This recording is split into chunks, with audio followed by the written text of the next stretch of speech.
Bueno, muchas gracias por tan amable invitación. Tengo mucha expectativa de escucharles. Tengo la esperanza de aprender mucho de estas conversaciones que podamos tener estos 3 días. Yo soy psicólogo, lo cual va a señalar una perspectiva teórica que voy a plantear un poco más adelante. Y vengo de Cali, una de las ciudades que históricamente ha sido una de las más violentas del mundo y que aún lo sigue siendo, en un país caracterizado también por una altísima tasa de violencia homicida. De la pandilla a la banda es una pregunta que surge a partir de la periodización y transformación de la conflictividad urbana en la ciudad de Cali. Como les decía, la ciudad de Cali es una ciudad especialmente violenta, con una tasa extraordinariamente estable a lo largo de 3 décadas, aunque recientemente ha descendido, hay que decirlo. Tuvimos tasas de homicidio 80, 90 por cada 100.000 habitantes, como les digo, muy estables, 70 durante largos periodos. En este momento estamos en 56 homicidios por cada 100.000 habitantes. Eso ha generado una interesante reflexión de parte, sobre todo, de los sociólogos de la Universidad del Valle, por ejemplo, en torno a la problemática y la fenomenología de la violencia. Y aunque nos falta mucho por descubrir aún, indudablemente el patrón de la economía ilegal del narcotráfico cumple un papel fundamental en el sostenimiento de la violencia homicida en Cali. Hay otras violencias, habrá que estudiarlas acotadamente, digamos, teorizando de manera más adecuada, pero en torno a la violencia generada por la economía ilegal de la droga, hay un asunto interesante con la periodización. Hay una etapa de la mítica fundación de los primeros carteles, los primeros narcotraficantes hacia finales de los años 60, principios de los 70. Hay algunas películas que retratan ese bucólico pasado de los primeros traficantes, pero indudablemente hacia los años 80 del siglo anterior y hacia los años 90 en particular, hay una consolidación extraordinaria de los carteles de la droga. Hacia los años 90, y esto debe ser interesante pues para los ciudadanos mexicanos, Cali era la capital mundial del narcotráfico, incluso sobrepasando al cartel de Medellín, que había recibido una terrible embestida de parte del Estado, como luego la recibiría también el cartel de Cali. Hay un tránsito entonces de pequeñas bandas, de primeras organizaciones, de primeros procesos monopólicos, tanto del capital como de la violencia, de parte de estas estructuras llamadas carteles. Pero con la derrota de los carteles por parte del Estado, una derrota militar, hacia final de los años 90, el campo de conflicto, de la conflictividad urbana en Cali empieza a transformarse. Por campo de conflicto entiendo actores, escenarios, intereses, que ha sido una manera como la sociología ha teorizado el tema de la violencia en Cali. Actores, escenarios, intereses y recursos. Hay una transformación importante porque los actores empiezan a cambiar. En un primer momento, con la fragmentación del cartel de Cali, la derrota del cartel del norte del Valle, la muerte de sus principales líderes, la extradición de los hermanos Rodríguez Orejuela hacia Estados Unidos, el negocio se fragmenta y quedan lo que se denominó en cierto momento baby cartels, que son mafiosos con una ruta, ya no con el monopolio como lo tenía el cartel de Cali de la costa oeste norteamericana completa, o el de Medellín con la costa este, sino pequeñas rutas y ya una presencia cada vez más activa de México en este tránsito de la coca producida en Perú, Ecuador y Colombia hacia Estados Unidos. Se suman nuevos actores. A estos pequeños mafiosos se le va sumando una participación cada vez más activa de la hoy en día más o menos extinta guerrilla de la FARC. Las Fuerzas Armadas Revolucionarias de Colombia empezaron a involucrarse hacia el año 1984 en el negocio de la droga.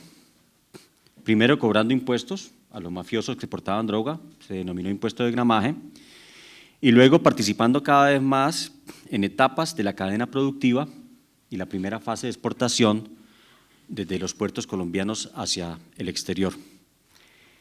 La FARC se vuelven muy activas, participan, como les digo, ya bastante en la cadena productiva, y hacia 2005 el gobierno de Colombia hizo una negociación con las fuerzas de las Autodefensas Unidas de Colombia, unas fuerzas paramilitares que habían surgido en los años 90 para hacer una suerte de guerra ilegal contra la insurgencia armada.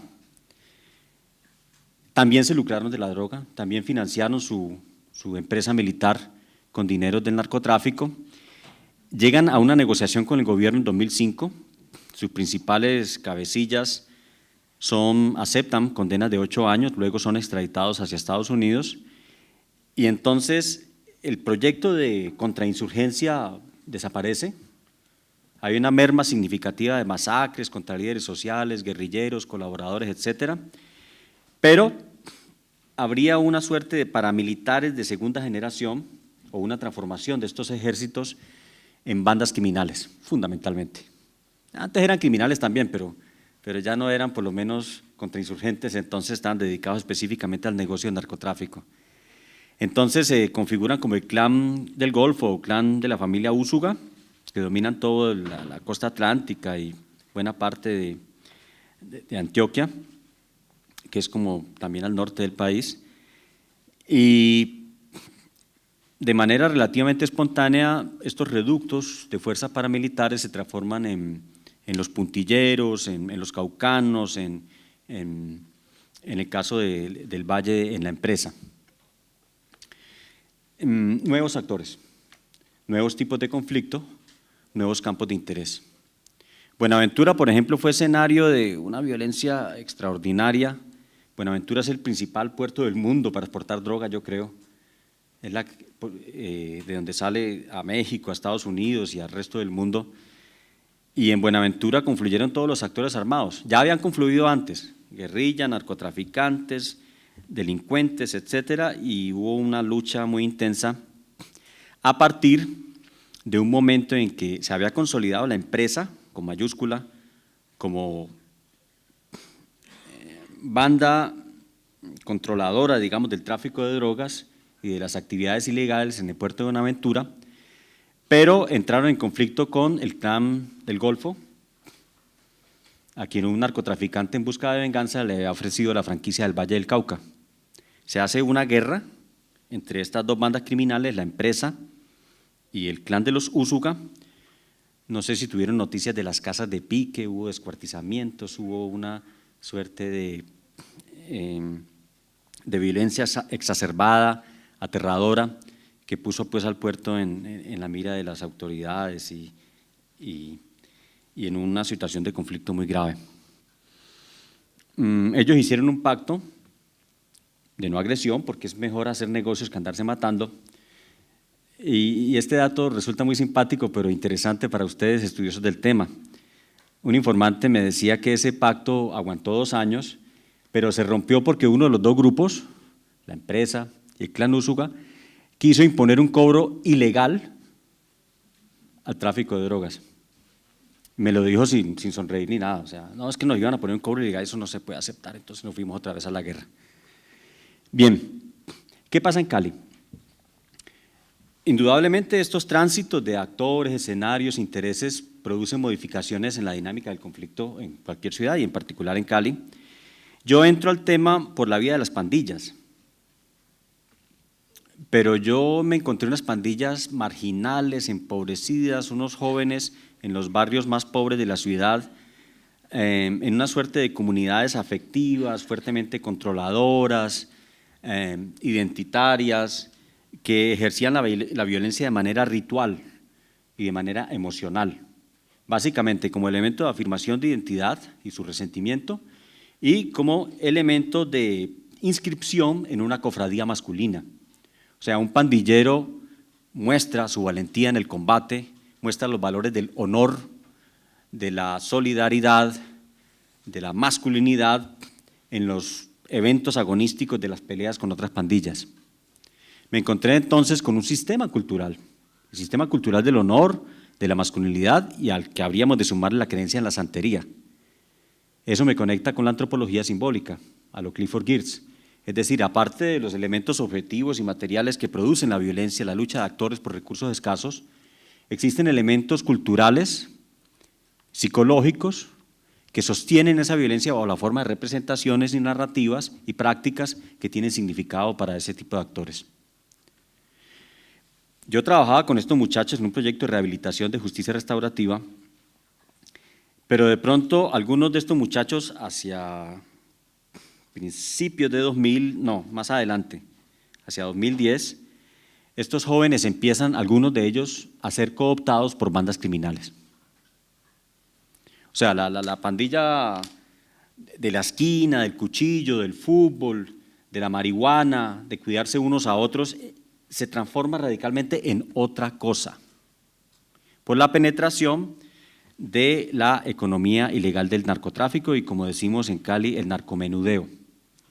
Resulta que una vez instaladas las bandas criminales en Buenaventura y en Cali y en la zona del sur, decidieron explotar el mercado interno de consumo.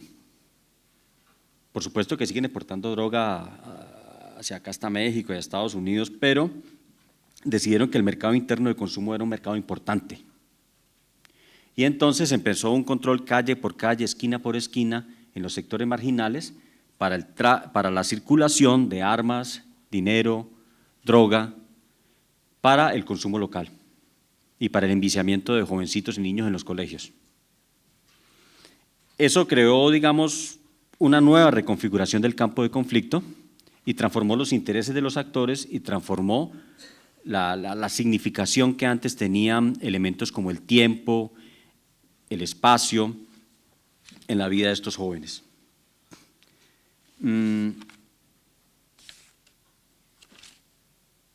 Para dar ejemplos, el tiempo. Mi maestro Carlos Mario Perea, quien dirigió mi tesis doctoral, desarrolla un concepto interesante en el que afirma que la pandilla vive en un tiempo paralelo. Es un tiempo por fuera de las instituciones, es un tiempo por fuera del colegio, es un tiempo por fuera de la familia, es un tiempo por fuera del trabajo en una factoría o en el comercio. Es un tiempo, como decimos en Cali, del desparche, de levantarse al mediodía, de irse con los amigos a fumar marihuana, de jugar un partido de fútbol, de empezarse a emborrachar, a drogarse, de robar algo en la noche o hacia el anochecer y de acabar, digamos, a altas horas de la madrugada. Ese tiempo paralelo se transforma ahorita en el tiempo laborioso del trabajo. Al muchacho que destaca, ya sea porque sea muy violento, ese es un capital, ¿no?, en el mundo del delito, la capacidad de ejercer violencia sobre otros. Ese muchacho tiene lo que se llama fama y entonces ese muchacho puede ser llamado por una organización de la criminalidad organizada para que funcione como sicario. Otros muchachos que son inteligentes, diligentes para hacer lo que llamamos vueltas, llevar de aquí para allá un alijo de droga, llevar de aquí para allá unas armas, servir de campanero, avisar cuando viene la policía o los enemigos en las esquinas, etcétera. Son integrados a la economía ilegal del tráfico de estupefacientes. Transforman radicalmente su tiempo, les dan un celular y le dicen: esta es la oficina suya, usted tiene que estar pendiente de una llamada para que nos preste algún tipo de servicio y con eso recibe una cantidad de dinero que ya empieza a ser significativa.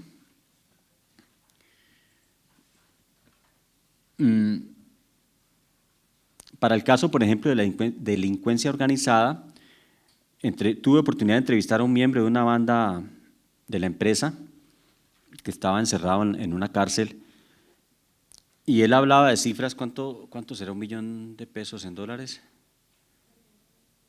colombianos? ¿Cuánto? Reciben un sueldo mínimo básico de $320 al mes, trabajen o no trabajen, pero reciben primas de servicio por cada actividad que hacen, sea ir a cobrar, sea ir a amenazar, sea ir a asesinar. Y él me decía, yo tengo un básico de $350, pero yo puedo multiplicar esa cifra por 20, no por 10, por 20 en un mes si yo hago otro tipo de trabajos. Es decir, recibe el sueldo de un gerente. De otra parte, el espacio. El espacio para el pandillero es la esquina, es el espacio identitario. Su mitología personal como pandilla está marcada por todas las escenas de violencia y heroísmo en los enfrentamientos con otras pandillas. Las llamadas fronteras invisibles, así les decimos en Cali, son los límites entre una pandilla y otra, los límites territoriales definidos por un muerto. Les matamos a un miembro de la pandilla allí, entonces ellos no pueden pasar de aquí para allá porque saben que allí es el límite. Si lo hacen, entonces el límite se corre y puede moverse según pues se ejerza violencia un grupo contra otro. Pero con la delincuencia organizada eso ya no funciona así.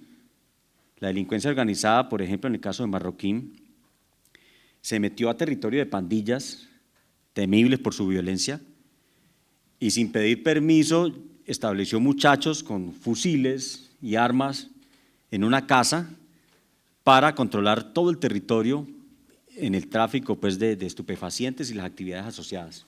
Una oficina de cobro se llama eso en Cali, es decir, prestan servicios en torno a la actividad de la ilegalidad del tráfico de drogas. Esos muchachos no se dejan intimidar por ninguna pandilla, por el contrario, imponen un nuevo orden y monopolizan la violencia de los barrios.